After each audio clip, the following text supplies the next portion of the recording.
네, 오늘은 2022년 4월 27일입니다. 이스라엘 종교력으로 니산월 첫 번째 달 26일 성경 읽기를 통한 말씀 연구를 시작합니다. 17번째 시간 파라샤. 오늘 모세의 장인 이드로로 시작합니다. 출애굽기 18장 1절에서 20장 26절입니다. 이번 파라샤의 제목은 이드로입니다. 모세의 장인의 이름이죠. 이 말은 출애굽기 18장 1절에서 모세의 장인이며 미디안 제사장인 이드로가 하나님이 모세에게 말한 것, 이 말씀 가운데서 이드로를 통해서 하시는 놀라운 역사, 리더십의 놀라운 변화를 여기서 말씀하고 있습니다. 그런데 오늘 성경 공부 본문은 십계명을 중심으로 살펴보고자 합니다. 여러 가지 많은 내용들을 다루고 있는데 출애굽기 20장에 나오는 이 십계명을 가지고 구약성경 또 신약성경, 신약성경 안에 예수님의 말씀을 가지고 함께 나누기를 원합니다. 구약 선지서는 이사야서 6장 1절에서 7장 6절, 우리가 지난 주일날 이사야서 6장 1절에서 13절을 제가 말씀을 나누었습니다. 참조해 주시기를 바랍니다. 그리고 신약성경 마태복음, 또 마가복음, 누가복음, 사도행전, 로마서, 에베소서, 디모데 전서, 디모데 후서, 디도서, 히브리서, 야고보서, 베드로전서, 이렇게 관련 성경 구절이 많이 있지만 오늘은 십계명에 연관된 구절을 통해서 하나님의 은혜를 나누기를 원합니다. 먼저 출애굽기 20장 3절 이하에 보면 십계명에 대해서 나와 있습니다. 20장 3절, 너는 나 외에는 다른 신들을 내게 두지 말라. 이 첫 번째 계명이죠. 너를 위하여 새긴 우상을 만들지 말고, 두 번째 계명입니다. 또 위로 하늘에 있는 것이나 아래로 땅에 있는 것이나 땅 아래 물속에 있는 것에 어떤 형상도 만들지 말며 그것들에게 절하지 말며 그것들을 섬기지 말라. 나 내 하나님 여호와는 질투하는 하나님인즉 나를 미워하는 자의 죄를 갚되 아버지로부터 아들에게로 3, 4대까지 이르게 하거니와 나를 사랑하고 내 계명을 지키는 자에게는 1000대까지 은혜를 베푸느니라. 여기까지가 이제 두 번째 계명이 되겠습니다. 우상을 만들지 말라. 왜 7절에 너는 내 하나님 여호와의 이름을 망령되게 부르지 말라. 이 세 번째 계명이죠. 여호와는 그의 이름을 망령되게 부르는 자를 죄 없다 하지 아니하리라. 그 다음에 네 번째 계명은 출애굽기 20장 8절에 안식일을 기억하여 거룩하게 지키라. 여기 네 번째 계명이 되겠습니다. 이 십계명은 첫째 계명부터 네 번째 계명까지 하나님에 대한 내용을 다루고 있습니다. 그리고 다섯 번째 계명부터 10번째 계명까지는 사람에 대한 내용을 다루고 있습니다. 모세가 시내산에서 두 돌판이 쓰여진 하나님의 말씀인 십계명을 받았습니다. 이것은 모세가 하나님으로부터 받은 두 번째 돌판입니다. 사실 첫 번째 돌판은 모세가 시내산을 내려오다가 이스라엘 백성들이 이 아론이 세운 금송아지로 우상 숭배하며 춤추는 장면을 목격한 모세가 두 돌판을 던져버림으로 다시 두 번째 돌판을 하나님께서 주신 것입니다. 모세가 던져서 깨뜨려 버린 그 돌판은 산돌입니다. 산돌이신 예수 그리스도를 상징합니다. 그래서 그 산돌에 쓰여진 그 계명, 과연 무엇이 쓰여져 있었을까? 근데 그것을 깨뜨려 버렸기 때문에 그 얘기는 조금 이따가 하겠습니다. 첫 번째 계명부터 네 번째 계명까지는 우상 숭배를 하지 말라는 명령을 담고 있습니다. 하나님은 유일신 하나님이시므로 다른 신에 대한 예배나 섬김, 모든 것을 엄격히 금지하고 있습니다. 하나님만이 유일신 하나님입니다. 또한 안식일은 십계명의 네 번째 계명인 안식일은 이전에 살펴본 대로 하나님의 구속사의 시점과 연관이 되어 있는 매우 중요한 날입니다. 우리가 이 첫 번째 계명부터 네 번째 계명까지는 하나님에 대한 것, 이것을 반드시 기억하시기를 바랍니다. 그러면 다음 절에 출애굽기 20장 12절에 다섯 번째 계명이죠. 내 부모를 공경하라. 그리하면 내 하나님 여호와가 내게 준 땅에서 내 생명이 길리라. 그 다음에 13절에 살인하지 말라. 여섯 번째 계명입니다. 간음하지 말라. 일곱 번째 계명. 도둑질하지 말라. 여덟 번째 계명. 내 이웃에 대하여 거짓 증거하지 말라. 아홉 번째 계명입니다. 내 이웃의 집을 탐내지 말라. 내 이웃의 아내나 그의 남종이나 그의 여종이나 그의 소나 그의 낙이나 물은 내 이웃의 소유를 탐내지 말라. 열 번째 계명이 되겠습니다. 이 다섯 번째 계명부터 열 번째 계명까지는 이 사람에 대한 계명인데, 사람에 대한 계명은 뭘로 시작하냐 하면 다섯 번째 계명인 내 부모를 공경하라는 계명으로 시작하고 있습니다. 이 계명에 대하여 특히 마태복음 15장에서 다루고 있습니다. 이걸 통해서 이 하나님의 말씀, 이 당시에 모세 시대는 율법 시대이기 때문에 이 율법을 통한 하나님의 뜻을 나타내시기를 원했습니다. 한번 마태복음 15장을 가보시겠습니다. 마태복음 15장 1절 보시면, 그때 바리새인과 서기관들이 예루살렘으로부터 예수께 나와 이르되 당신의 제자들이 어찌하여 장로들의 전통을 범하나이까? 떡 먹을 때 손을 씻지 아니하나이다. 대답하여 이르시되 너희는 어찌하여 너희의 전통으로 하나님의 계명을 범하느냐? 하나님이 이르셨으되 내 부모를 공경하라 하시고 또 아버지나 어머니를 비방하는 자는 반드시 죽임을 당하리라 하셨거늘 너희는 이르되 누구든지 아버지에게나 어머니에게 말하기를 내가 드려 유익하게 할 것이 하나님께 드림이 되었다고 하기만 하면 그 부모를 공경할 것이 없다 하여 너희의 전통으로 하나님의 말씀을 폐하는도다. 외식하는 자들아, 이사야가 너희에 관하여 잘 예언하였도다. 일러쓰되 이 백성이 입술로는 나를 공경하되 마음은 내게서 멀도다. 사람의 계명으로 교훈을 삼아 가르치니 나를 헛되이 경배하는도다 하였느니라 하시고 그랬습니다. 이 바리새인과 서기관 같은 유대 종교 지도자들은 그들의 정결 예법에 의하여 손을 정결하게 씻는 의식을 강조하고 있습니다만, 예수님께서는 이런 장로들의 전통, 즉 사람의 전통을 부정하고 있다는 것을 알 수 있습니다.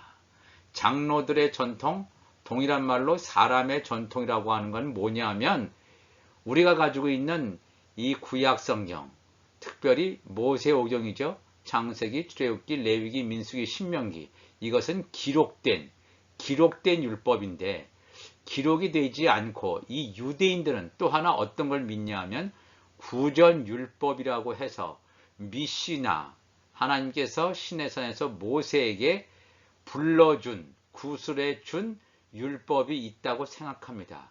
그 미시나를 집대성에서 랍비들이 해석을 붙여서 내려온 게 탈무드인데 이것을 장로들의 전통이라고 합니다. 랍비들이 그 미시나라고 하는 구전율법을 수많은 랍비들이 해석하고 이것들이 점점 커져서 굉장히 방대한 책으로까지 지금 현재 나와 있습니다. 이것을 장로들의 유전, 장로들의 전통, 또 사람의 전통이라고 부릅니다. 그런데 예수님께서 이것을 다 무시하죠. 유대인들은 이것을 구약 성경, 쓰여진 구약 성경만큼이나 중요한 성경으로 이렇게 간주하고 있습니다. 우리가 이 말씀을 통해서 왜 유대인들이 예수님을 만나지 못하는가 하는 것을 우리가 알 수가 있겠습니다. 하나님께서 모세를 통하여 십계명을 주셨는데 이것보다 훨씬 권위의 측면에서 훨씬 아래죠. 사람이 해석한 게 뭐가 그렇게 중요하겠습니까? 이런 장로들의 전통을 기준으로 하나님의 계명을 무시하는 유대 종교 지도자들의 견해를 예수님께서는 결코 용납하지 않는다는 것입니다. 오늘날에도 사람들이 만들어 놓은 교회 예배 의식이 매우 중요하게 간주됩니다. 물론 우리가 하나님을 예배하기 위해서는 예배 의식도 필요합니다. 전적으로 부정하는 것은 아닙니다. 그러나 이것이 도가 지나쳐서 하나님의 말씀보다 우위에 놓으려는 경향성을 띌 때가 매우 많이 있습니다.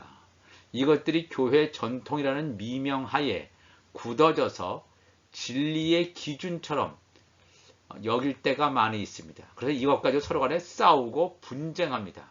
진리 가지고 다투는 것이 아니라 뭔가 교회 전통을 가지고 다툴 때가 많이 있다는 것입니다. 하나님을 헛되이 경배하지 않기 위해서는 하나님의 말씀을 하나님의 말씀의 위치에 그대로 놓아야 된다는 것을 잊어서는 안 됩니다. 우리가 하나님을 섬길 때 혹시 하나님의 말씀보다 이런 사람의 전통이나 장로들의 전통을 우위에 두는 것은 아닌가. 사람이 만들어 놓은 게 절대로 우위에 있을 수 없습니다. 전통보다 성경, 하나님의 말씀이 당연히 우위에 있다는 것을 우리가 기억을 해야 합니다. 그 다음에 구약성경 신명기 6장 4절 가시면 이스라엘아 들으라. 우리 하나님 여호와는 오직 유일한 여호와이시니 너는 마음을 다하고 뜻을 다하고 힘을 다하여 내 하나님 여호와를 사랑하라. 레위기 19장 17절에는 너는 내 형제를 마음으로 미워하지 말며 내 이웃을 반드시 견책하라. 그러면 내가 그에 대하여 죄를 담당하지 아니하리라. 18절에 원수를 갚지 말며 동포를 원망하지 말며 내 이웃 사랑하기를 내 자신과 같이 사랑하라. 나는 여호와니라. 이 신명기 6장 4절과 레위기 19장 18절 하나님을 사랑하라. 내 이웃 사랑하기를 내 자신과 같이 하라. 이 말씀 우리가 어디서 많이 본 것 같지 않습니다. 같지 않습니까? 하나님을 사랑, 내 이웃을 사랑. 이 말씀은 신약 성경에서 예수님께서 구약 성경 전체를 요약하시면서 하신 계명입니다. 우리가 이것을 좀 더 살펴보기를 원합니다. 마태복음 22장 34절 보면 예수께서 사두개인들로 부활을 인정하지 않고 천사들을 인정하지 않고 내세를 부정하는 이 사두개인들로 대답할 수 없게 하셨다 함을 바리새인들이 듣고 모였는데 그 중에 한 율법사가 예수를 시험하여 묻되 선생님 율법 중에서 어느 계명이 크니까 물었습니다. 이런 엄청나게 많은 율법의 조문 가운데서 어느 계명이 크니까 라고 예수님께 여쭤보니까 예수께서 이르시되 내 마음을 다하고 목숨을 다하고 뜻을 다하여 주 너희 하나님을 사랑하라 하셨으니 신명기 6장에 대한 내용이죠. 이것이 크고 첫째 되는 계명이요 둘째도 그와 같으니 내 이웃을 내 자신같이 사랑하라. 이건 레위기 19장에 나오는 말씀입니다. 이 두 계명이 온 율법과 선지자의 강령이다 라고 이렇게 예수님께서 말씀하십니다. 하나님을 사랑하라는 계명은 모세가 받은 10계명 가운데서 첫 번째 계명부터 네 번째 계명까지를 정확하게 이것을 추작하여 요약하여 예수님께서 말씀하셨습니다. 또 내 이웃을 사랑하라는 계명은 10계명의 다섯 번째 계명에서 10번째 계명까지를 요약하여 예수님께서 말씀하신 것입니다. 하나님을 사랑하고 이웃을 사랑하는 두 계명의 기초하에 모든 율법과 선지자라는 구약성경 전체가 놓여져 있다는 것입니다. 두 계명의 하나님 사랑, 이웃 사랑 이 두 계명에 전적으로 구약성경 전체가 의존되어 있다는 것입니다. 우리가 다시 한번 말씀드리면 이 모세가 시내산에서 첫 번째 돌판을 하나님으로부터 받지요. 근데 이 모세가 던져 깨뜨린 그런 10계명에는 무슨 내용이 있었냐 하면 내 마음을 다하고 뜻을 다하고 힘을 다하고 하나님을 사랑하라. 또 내 이웃을 내 몸과 같이 사랑하라 라는 이 사랑의 계명이 들어가 있었습니다. 그런데 모세가 이것을 내려올 때 시내산에서 내려오다가 던져서 깨뜨리죠. 산돌, 사랑의 계명을 나타내는 예수 그리스도이신 산돌을 던져 깨뜨립니다. 왜냐하면 이 모세는 하나님의 자녀 신분이 아닙니다. 종의 신분이므로 이 하나님께서 주신 사랑의 계명을 지킬 수가 없다는 것입니다. 그래서 그 종의 신분에 맞게 하나님께서 사람이 알아들을 수 있도록 깨달을 수 있도록 십계명 10가지를 주신 것입니다. 이것을 우리가 잘 알아야 될 줄로 믿습니다. 계속해서 마태복음 19장 16절에 어떤 사람이 주께 와서 이르되 선생님이여 내가 무슨 선한 일을 하여야 영생을 얻으리이까? 예수께서 이르시되 어찌하여 선한 일을 내게 묻느냐? 선한 이는 오직 한 분이시니라. 내가 생명에 들어가려면 계명들을 지키라. 이르되 어느 계명이니이까? 예수께서 이르시되 살인하지 말라, 간음하지 말라, 도둑질하지 말라, 거짓 증언하지 말라. 내 부모를 공경하라. 내 이웃을 내 자신과 같이 사랑하라 하신 것이니라. 그 청년이 이르되 이 모든 것을 내가 지켰사온데 아직도 무엇이 부족하니까? 예수께서 이르시되 내가 온전하고자 할진대 가서 내 소유를 팔아 가난한 자들에게 주라. 그리하면 하늘에서 보화가 내게 있으리라. 그리고 와서 나를 따르라 하시니 그 청년이 재물이 많으므로 이 말씀을 듣고 근심하며 가니라 그랬습니다. 영생에 관심을 가지고 있는 어떤 사람이 예수님께 찾아와서 영생을 얻는 방법에 대하여 질문합니다. 예수님의 답변을 주목해야 합니다. 예수님께서는 십계명 중에서 이웃의 소유를 탐내지 말라는 10번째 계명을 제외하고 5번째 계명에서 9번째 계명을 언급하십니다. 그리고 계속하여 내 이웃을 내 자신과 같이 사랑하라고 말씀하셨습니다. 이미 살펴본 대로 5번째 계명부터 10번째 계명까지는 내 이웃을 사랑하라는 계명에 포함되어 있음을 알 수가 있겠습니다. 이 내 이웃을 내 몸과 같이 사랑하라는 이 말씀, 사실 첫 번째 돌판에 기록된 이 사랑의 계명인데 이 사랑의 계명을 이 부자 청년이 지킬 수 있습니까? 하나님의 성령 받지 않으면 이 계명을 지킬 수가 없습니다. 우리가 이것을 명확하게 알아야 됩니다. 계속해서 로마서 13장 8절에 피차 사랑의 빚 외에는 아무에게든지 아무 빚도 지지 말라. 남을 사랑하는 자는 율법을 다 이루었느니라. 간음하지 말라, 살인하지 말라, 도둑질하지 말라, 탐내지 말라 한 것과 그 외에 다른 계명이 있을지라도 내 이웃을 내 자신과 같이 사랑하라 하신 그 말씀 가운데 다 들었느니라. 사랑은 이웃에게 악을 행하지 아니하나니 그러므로 사랑은 율법의 완성이니라 그랬습니다. 사도 바울은 이것을 정확하게 알고 로마서 13장 9절에서 말하고 있습니다. 내 이웃을 사랑하라는 계명 안에 십계명 5번째 계명부터 10번째 계명까지 다 포함하고 있음을 사도 바울은 분명하게 내 이웃을 내 자신과 같이 사랑하라고 하신 그 말씀 가운데 다 들었다 그랬습니다. 하나님께서 모세를 통하여 주신 십계명, 즉 하나님의 계명을 제대로 지킬 수가 있는가 하는 문제가 남아 있습니다.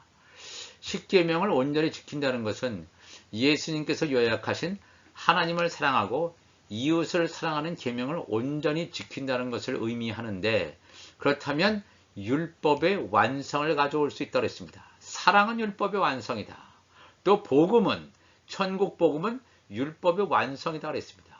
율법의 완성이신 이 율법을 온전히 지킨 분은 예수님 한 분밖에 없습니다.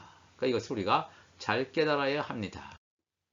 계속해서 로마서 2장 17절에 유대인이라 불리는 내가 율법을 의지하며 하나님을 자랑하며 율법의 교훈을 받아 하나님의 뜻을 알고 지극히 선한 것을 분간하며 맹인의 길을 인도하는 자여 어두움에 있는 자의 빛이요 율법에 있는 지식과 진리의 모본을 가진 자로서 어리석은 자의 교사요 어린아이의 선생이라고 스스로 믿으니 그러면 다른 사람을 가르치는 내가 내 자신은 가르치지 아니하느냐?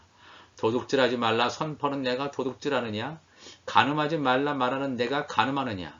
우상을 가증히 여기는 내가 신전 물건을 도둑질하느냐? 율법을 자랑하는 내가 율법을 범함으로 하나님을 욕되게 하느냐.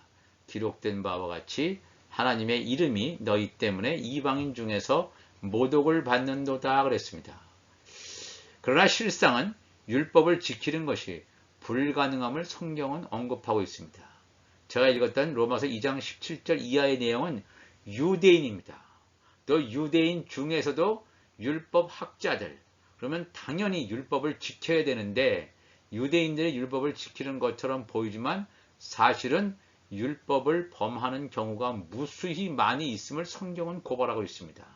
유대인 일반 백성뿐만 아니라 율법을 잘 알고 있고 가르치는 종교 지도자들, 바리새인들, 서기관들, 율법학자들조차도 율법을 어기고 있다는 것을 성경은 증거하고 있습니다. 계속해서 야고보서 2장 8절에 너희가 만일 성경에 기록된 대로 내 이웃 사랑하기를 내 몸과 같이 하라 하신 최고의 법을 지키면 잘하는 것이거니와 만일 너희가 사람을 차별하여 대하면 죄를 짓는 것이니 율법이 너희를 범법대로 정죄한다 했습니다. 율법의 기능은 죄를 깨닫고 이 말씀대로 살지 못한 자를 향해서 정죄하는 기능을 가지고 있습니다. 누구든지 온 율법을 지키다가 그 하나를 범하면 모두 범한 자가 되나니 간음하지 말라 하신 이가 또한 살인하지 말라 하셨은즉 내가 비록 간음하지 아니하여도 살인하면 율법을 범한 자가 되느니라. 너희는 자유의 율법대로 심판받을 자처럼 말도 하고 행하기도 하라. 긍휼을 행하지 아니하는 자에게는 긍휼 없는 심판이 있으리라. 긍휼은 심판을 이기고 자랑하느니라 그랬습니다. 하나님을 사랑하고 이웃을 사랑하는 것은 사람의 능력이나 사람의 경건으로는 결코 가능하지 않습니다. 성령의 세례를 받은 사람들이 성령의 도우심으로 성령의 인도하심으로만 가능한 것입니다. 이 말씀을 정리합니다. 모세가 시내산에서 받은 첫 번째 돌판 안에는 하나님을 사랑하라, 내 이웃을 내 몸과 같이 사랑하라. 그 사랑의 계명이 들어 있었습니다. 그러나 그 사랑의 계명이 들어있는 두 돌판을 모세가 깨뜨렸습니다. 이 모세는 정죄의 직분을 가진 자이기 때문에 사랑의 계명을 지킬 능력이 없습니다. 그렇기 때문에 하나님께서 모세에게 두 번째 돌판, 첫 번째부터 네 번째 계명까지 하나님에 대한 것, 그 다음에 다섯 번째부터 열 번째 계명까지 사람에 대한 것인데 이것의 이것을 요약하면 하나님 사랑, 이웃 사랑하긴 하지만 이 하나님을 사랑하고 이웃을 사랑하는 것은 성령 세례 받지 않고는 이것을 할 능력이 사람에게는 없다 하는 것을 우리가 기억해야 됩니다. 오늘도 우리가 말씀을 대하면서 하나님, 우리는 연약한 자입니다. 부족한 자입니다. 이 말씀을 통해서 나의 육이 벗겨지게 도와주시고 말씀으로 입혀지게 도와주셔서 그리스도의 의의 옷으로 입혀짐으로 말미암아 날마다 이러한 이 믿음이 장성한 분량까지 갈 수 있도록 도와달라고 우리가 기도를 해야 될 줄로 믿습니다. 이 시간 다 같이 기도하겠습니다. 하나님 아버지 감사합니다. 오늘 이 말씀을 나누었습니다. 이 십계명을 가지고 말씀을 나누었습니다. 이 말씀은 우리에게 굉장히 중요합니다. 부자 관원도 영생을 얻기 위해서 어떻게 할 수 있습니까? 예수님께 찾아옵니다. 사람은 죽음 이후의 세계, 영원한 생명을 얻기 원합니다. 그렇지만 영원한 생명을 얻기 위해서는 계명을 지키라. 계명을 지킨다는 게 하나님을 사랑하고 내 이웃을 내 몸과 같이 사랑하라. 하나님을 사랑한다는 것은 이 하나님의 성령이 우리 가운데 부음받아서 이 천국 복음이 우리 가운데 들어가 있고 이 내 이웃을 내 몸과 같이 사랑하라는 것은 이 사랑의 복음, 이 사랑의 계명, 이 말씀을 나누어 줄 때 저들을 온전히 사랑하는 것인 줄로 믿습니다. 하나님 아버지, 이 말씀을 통해서 우리가 점점 더 성숙하게 온전히 하나님께서 기뻐하시는 그러한 거룩한 성전으로 지어져 가게 도와주옵소서. 감사하며 예수님의 이름으로 기도하옵나이다. 아멘.